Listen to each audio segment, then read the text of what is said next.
തികച്ചും തെറ്റായ ഒരു വാർത്ത ഉൽപ്പാദിപ്പിക്കുക, അത് പ്രചരിപ്പിച്ച് ചർച്ച ചെയ്യുക,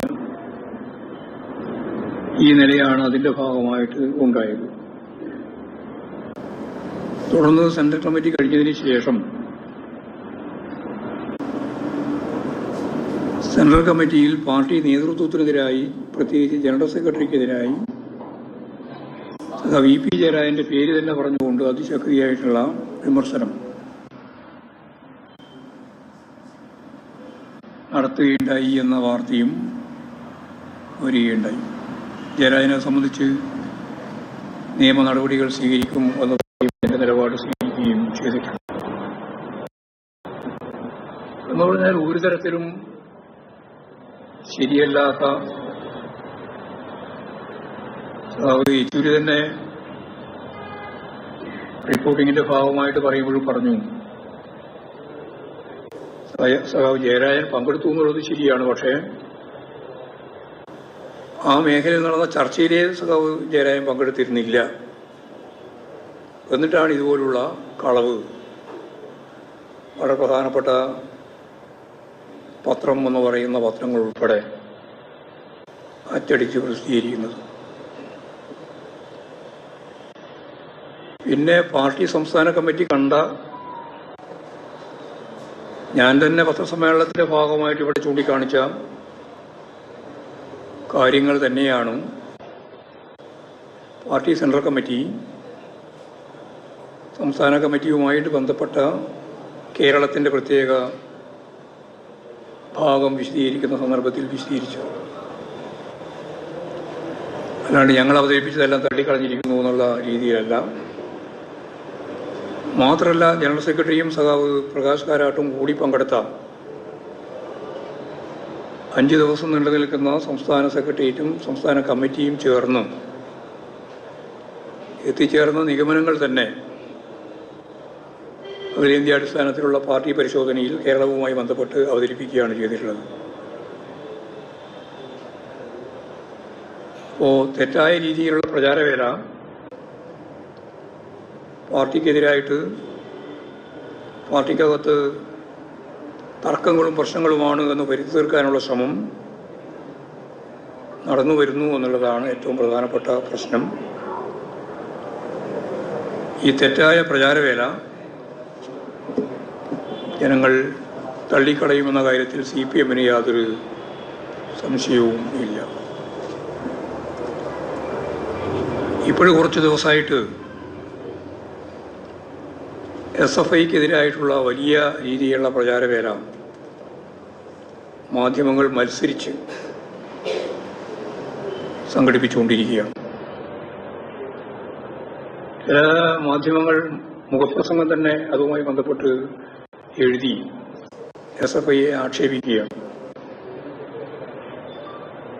SFIക്ക് വരുന്ന ഏതെങ്കിലും ചെറിയ വീഴ്ചകളോ പ്രശ്നങ്ങളോ അതൊക്കെ അവർ പരിഹരിച്ച് മുമ്പോട്ടേക്ക് പോകുമെന്നുള്ള വിശ്വാസമാണ് ഞങ്ങൾക്ക് ഉള്ളത്.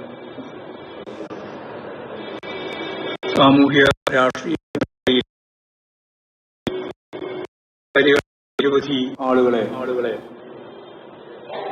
സംഭാവന നൽകിയ ഒരു വിദ്യാർത്ഥി പ്രസ്ഥാനമാണ് SFI. അടിയന്തരാവസ്ഥ കാലഘട്ടത്തിൽ ഉൾപ്പെടെ SFI പ്രവർത്തകർ വലിയ രീതിയിൽ വേട്ടയാടപ്പെട്ടിട്ടുണ്ട്. ക്യാമ്പസുകളിൽ നടത്തിയിട്ടുള്ള പ്രവർത്തനത്തിന്റെ ഭാഗമായി പ്രതിലോമ ശക്തികൾ, വലതുപക്ഷ ശക്തികൾ, KSU, യൂത്ത് കോൺഗ്രസ് ഉൾപ്പെടെ SFIയുടെ 35 സഖാക്കളെയാണ് മൃഗീയമായിട്ട് കൊന്നത്.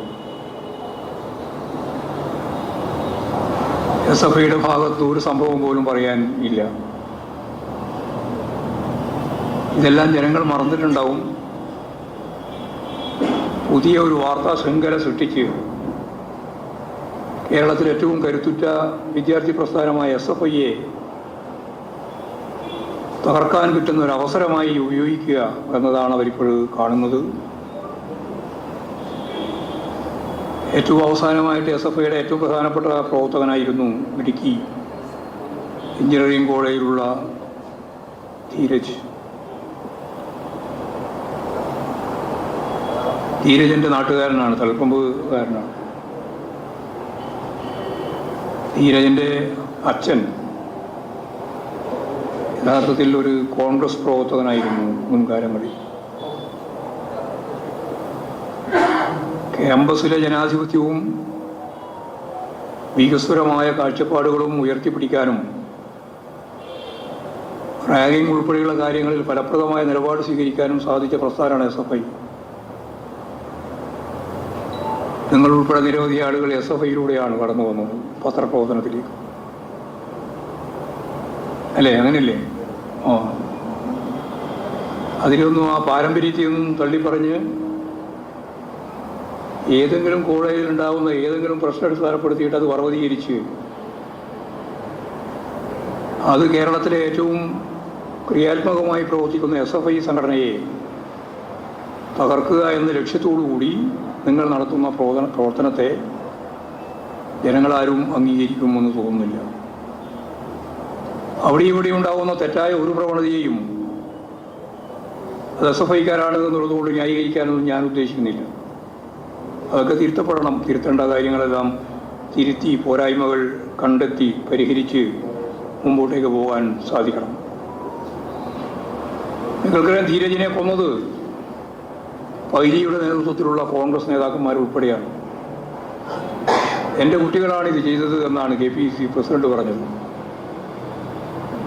എരന്നു വാങ്ങിയ കൊലപാതകമാണ് എന്നാണ് ഇടുക്കിയിലെ എഞ്ചിനീയറിംഗ് കോളേജിലെ ധീരജിൻ്റെ കൊലപാതകവുമായിട്ട് ബന്ധപ്പെട്ട് KPCC പ്രസിഡന്റിൻ്റെ പ്രതികരണം. പറഞ്ഞാൽ കൊലപാതകം നടത്തിയിട്ട് പോലും പുതിയ ഘട്ടത്തിൽ അതിൻ്റെ പ്രതികളെ നേതൃത്വത്തിലേക്ക് ഉയർത്തിക്കൊണ്ടുവരുന്ന ശ്രമമാണ്